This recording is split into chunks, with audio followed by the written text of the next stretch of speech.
Bonsoir Lucille. Bonsoir David, bonsoir à tous. Alors que s'est-il passé? Quelles sont les informations qui à 12h05 ont modifié la perception de cette guerre? Eh bien voici l'annonce qui a pris tout le monde de court. Il est 12h30. Donald Trump publie ce message. Je suis heureux d'annoncer que les États-Unis et l'Iran ont eu de bonnes conversations.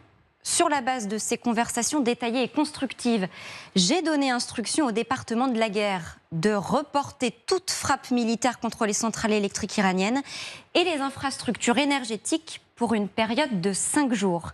Quelques instants plus tard, les premières informations filtrent dans la presse américaine. Oui, un contact est établi, des discussions ont commencé. Qui discute ? Selon Axios, c'est Steve Witkoff et Jared Kushner, les émissaires traditionnels, qui ont repris les entretiens avec l'Iran. Qui sont les intermédiaires ? L'Égypte, en la personne de Bader Abdelati, chef de la diplomatie. La Turquie, Hakan Fidan, ministre des Affaires étrangères. Le Pakistan, Mohammad Ishqaqdar, vice-premier ministre chargé de la diplomatie. Un peu plus tard, Donald Trump apparaît face à la presse. Écoutez-le. So we are now having really good discussions. They started last night, a little bit, the night before that, and I think they're very good. They want peace, and it began when I said that I won't be. We were planning tomorrow on shooting down some of their power plants, and we're going to hold that up. Hopefully, we won't have to do it.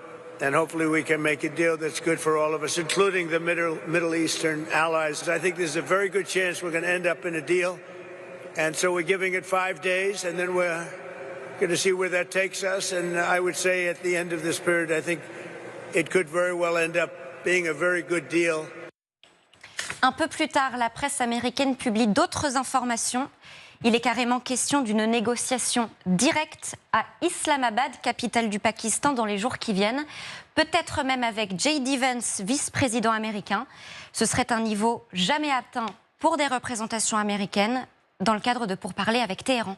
Mais est-ce qu'on sait quel est le contenu de ces discussions? En clair, à quoi pourrait ressembler un accord, si accord il peut y avoir?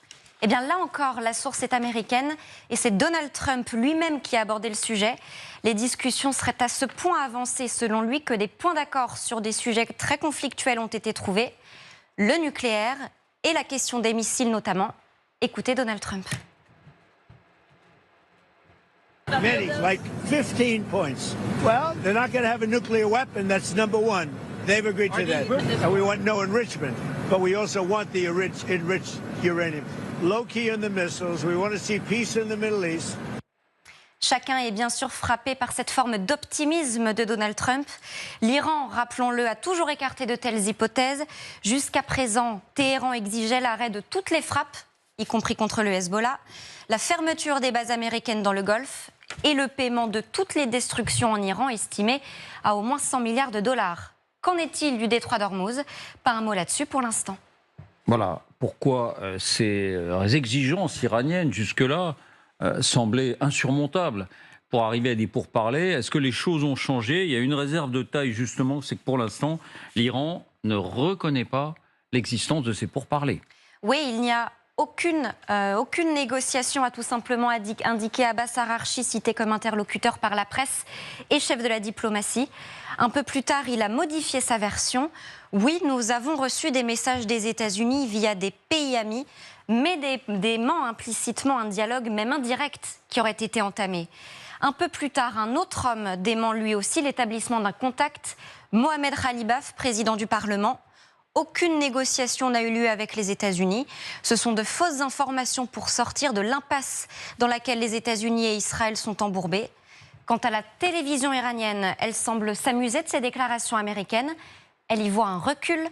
Regardez. تهدیدی که انجام داده بود خب این عقب نشینی در واقع حقیرانه رو که میشه به جرئت کلمه و در واقع صفت حقیرانه رو براش استفاده کرد بعد از اون اتفاق افتاد که پاسخ قاطع و کوبنده رو ما از نیروهای Merci Lucille.